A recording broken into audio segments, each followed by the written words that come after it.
안녕하세요. 부동산에 관한 한 여러분의 베프가 되고 싶은 공인중개사 김혜주입니다. 예, 오늘은 상가 임대차 보호법에서 계약갱신 요구권과 묵시적 갱신에 대해서 한번 정리를 해보려고 합니다. 같이 보실게요. 계약갱신 요구권 상가 임대차에서는 최초의 임대차 기간을 포함해서 10년 내 계약갱신 요구권을 보장합니다. 그러니까 원래는 이게 5년이었거든요. 5년이었는데 2018년에 개정이 되면서 10년으로 늘어났어요. 그래서 임차인들이 엄청 좋아했죠. 예, 주택에서는 한 번 계약갱신할 수 있는데 2년이잖아요. 2년씩 한 번 더 할 수 있는 건데 상가 임대차에서는 맨 처음에 들어가서 1년 계약을 하시면 그때부터 9번까지 하실 수 있겠죠. 10년이 찰 때까지는 계속해서 계약갱신 요구를 할 수가 있어요. 왜 이걸 이제 이렇게 보장을 하는가 하면 상가 처음에 임차 들어가서 이제 어떤 장사를 시작하면 초기 투자 비용이 많이 듭니다.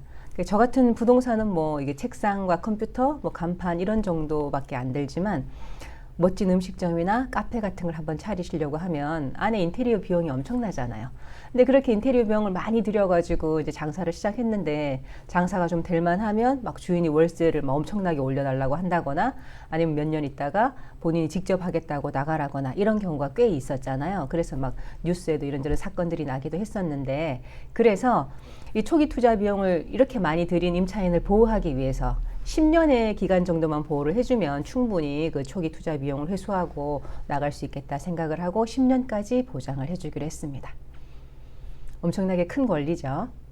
그리고 이 10년 동안 계약갱신 하는 동안에는 임차료 상한도 정해놨습니다. 증액 상한이 5%입니다. 그러니까 5% 이내에서 서로 합의해서 이제 결정을 하게 돼 있거든요. 그러니까 10년 동안 매년 5%만 증액해주면서 장사를 할 수 있다는 거는 엄청난 권리입니다. 그리고 이 계약갱신 요구권은 환산보증금 초과하는 임차인도 적용을 해줍니다. 지난번 상가임대차보호법 정리한 데서 말씀드렸었는데 상가임대차보호법은 환산보증금 일정액 이하의 임차인을 보호하기 위해서 더 강력하게 보호하기 위해서 만든 거거든요. 부천 같으면 지금 현재로는 환산보증금 6억 9천만 원 이하 이렇게 됩니다. 그런데 이제 이 6억 9천만 원을 초과하는 임차인도 상가 임차인이긴 하니까 모든 것을 다 보호해 줄 수는 없겠지만 몇 가지는 보호해 주자 그래서 3가지는 보호를 해주거든요. 이 계약갱신 요구권과 대항력과 그리고 권리금 회수기의 보호 요 3가지는 이 환산보증금을 초과하는 임차인도 보호를 해줍니다. 그러니까 계약갱신 요구권이 있어요. 이 계약갱신 요구권은 강제력이 있어요. 강제력이 있어서 임대차 기간 만료 전 6월에서 1월 사이에 임차인이 갱신 요구를 해버리면 됩니다. 갱신 요구, 저 계약갱신 하겠습니다. 이렇게 이제 갱신 요구를 해버리면 임대인은 정당한 사유 없이는 거절을 못합니다. 이 정당한 사유 뭔가 한번 볼까요? 이제 상임법 10조 1항에 정당한 사유 8가지를 이제 구체적으로 적어놨어요. 이 8가지에 해당하지 않으면 인정하지 않겠다 이런 얘기죠. 거절할 수 없다 이런 얘기거든요. 그 중에서 8가지 중에서 이제 우리가 약간 실수할 수 있는 흔히 실수할 수 있는 그것만 몇 가지 적어봤습니다. 1번 임차인이 3기의 차임액에 해당하는 금액에 이르도록 차임을 연체한 사실이 있는 경우. 그러니까 3기를 연체하면 안 되는 거예요. 월세가 내가 이제 100만 원, 월세 100만 원인 상가를 임차하고 있다면 3기니까 300만 원까지 연체가 돼버리면 원래 300만 원까지 연체가 돼버리면 임대차 계약 자체를 해지할 수가 있어요. 임대인은 해지할 수가 있는데 내가 얼른 갚았어요. 얼른 갚아서 200만 원으로 떨어졌어요. 그래도 300만 원까지 연체한 사실 한 번이라도 연체한 사실이 있다면 그 다음 기에 갱신 거절이 가능합니다. 그러니까 임차인으로서는 이거 3기의 차임액의 연체까지 안 가도록 엄청 관리를 잘 하셔야 됩니다. 이게 예를 들어서 300만 원이라면 299만 원까지 차도 어떻게 할 수 없는 건데 임대인이 딱 300만 원이 돼버리면 바로 계약 해지도 가능하고 또 어떻게 그 시기를 넘어갔다고 해도 연체한 사실만으로도 그 다음에 갱신 거절 가능하니까 이거 3기 차임액 때문에 엄청나게 많은 것을 잃게 되잖아요. 그러니까 요거 관리를 잘 하셔야 됩니다. 4번 임차인이 임대인의 동의 없이 목적 건물의 전부 또는 일부를 전대한 경우. 그러니까 임대인의 동의 없이 이게 전대를 해버리면 또 임대인은 계약을 해지할 수 있어요. 임대차 계약을 해지하고 그 전차인에게 이걸 비워달라고 요구할 수도 있거든요. 그러니까 임대인의 동의 없이 일부 전대 주기도 하잖아요. 보통 뭐 가게 옆에 조그맣게 이렇게 일부 전대 주시기도 하는데 그것도 엄청 위험한 일이다.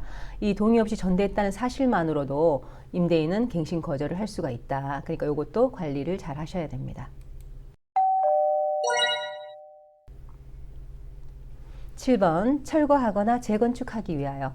그러니까 임대인들이 나 이 건물 너무 낡아서 리모델링을 한번 하려고 한다 하면서 이제 임차인에게 그만 이제 상가를 비워달라 이렇게 이제 요구하는 경우가 있잖아요. 이런 경우에 다 인정하지 않겠다는 거죠. 만약에 건물이 너무 낡아서 정말 안전사고가 날 만큼 노후화했다. 그때는 어쩔 수가 없겠지만 그렇지 않다면 이런 형식을 거쳤어야 인정을 해주겠다. 이런 이야기입니다. 보세요. 가번. 임대차 계약 체결 당시 공사 시기 및 소요 기간 등을 포함한 철거 또는 재건축 계획을 임차인에게 구체적으로 고지하고 그 계획에 따르는 경우. 그러니까 임대차 계약 체결할 때 이미 임차인에게 고지가 됐었어야 된다는 거예요. 구체적인 사항이. 나 한 4년 정도 뒤에 이거 한번 리모델링을 하려고 한다. 그러면 이제 4년 뒤에는 내가 리모델링 하겠다고 하면 비워주셔야 됩니다. 이렇게 이제 고지를 하고 임차인도 예, 뭐 4년 정도면 나도 충분합니다. 이렇게 이제 서로 그게 합의가 돼서 이런 내용이 뭐 특약사항에 적힌다든지 이렇게 확인이 되는 경우 그 사실이 그렇게만 인정을 해주겠다. 그 외에는 인정해주지 않겠다. 이런 이야기입니다. 그리고 상가 임대차에도 묵시적 갱신이 있어요. 묵시적 갱신이라는 게 이제 법정 갱신이라고도 하는데 묵시 말 그대로 서로 아무런 의사 표시 없이 그냥 넘어가 버렸다. 갱신이 돼 버렸다. 이런 이야기죠. 임대차 기간 만료 전 6월에서 1월 사이에 임대인이 임차인에게 갱신 거절의 통지 또는 조건 변경에 대한 통지를 하지 않은 경우에는 전 임대차와 동일한 조건으로 다시 임대차한 것으로 봅니다. 그러니까 임대인이 기간을 챙겼어야 되죠. 자기가 만약에 임대료를 올리고 싶다라든지 이렇게 이제 이런 계획이 있으면 이 6월에서 1월 사이에 통지를 했었어야 된다는 거예요. 그러니까 아무 통지가 없이 그냥 넘어가 버리면 그대로 전 임대차하고 동일한 조건으로 똑같이 갱신된 것으로 봅니다. 그럼 이 묵시적 갱신의 효과는 이렇게 돼요. 임대차 존속 기간은 1년으로 된다. 상가 임대차에서는 기간이 정해지지 않으면 그 기간은 1년으로 보거든요. 그러니까 묵시적으로 갱신을 했으니 서로 기간 이야기도 안 했단 말이죠. 그랬으니까 기간이 정함이 없는 거하고 똑같으니까 기간은 1년으로 됩니다. 그리고 임차인은 언제든지 해지 통고가 가능합니다. 그러니까 묵시적 갱신이 임차인에게 굉장히 유리해요.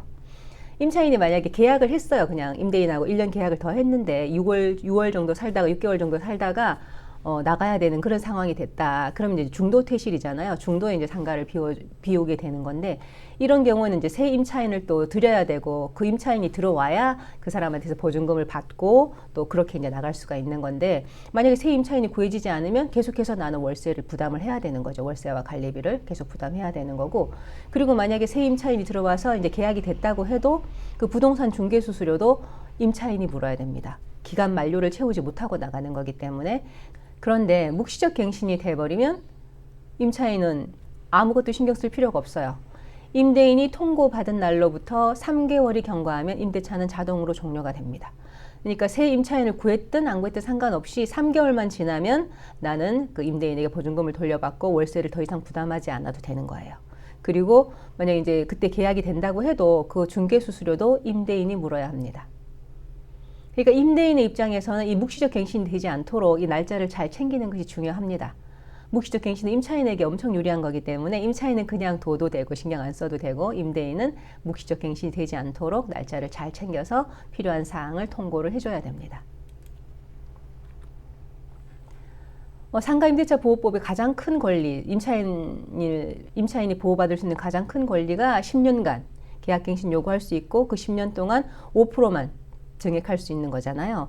이 권리를 충분히 누리셔야 뭐 초기 투자 비용이나 이런 거 다 이제 회수하고 내가 원할 때 나갈 수가 있는 거니까 이 3기에 차임 연체되는 거 그리고 임대인 동의 없는 전대 이거 엄청 유의하셔야 됩니다. 이것 때문에 갱신 거절 당하시면 정말 손해가 크시잖아요. 예, 오늘 이렇게 상가임대차 보호법 계약갱신 요구권과 묵시적 갱신에 대해서 한번 알아봤습니다. 오늘 내용이 도움이 되셨다면 좋아요와 구독 부탁드리고요. 저는 다음에 또 다른 좋은 영상으로 찾아뵙겠습니다. 부동산에 관한 한 여러분의 정말 좋은 친구가 되고 싶은 공인중개사 김혜주였습니다. 감사합니다.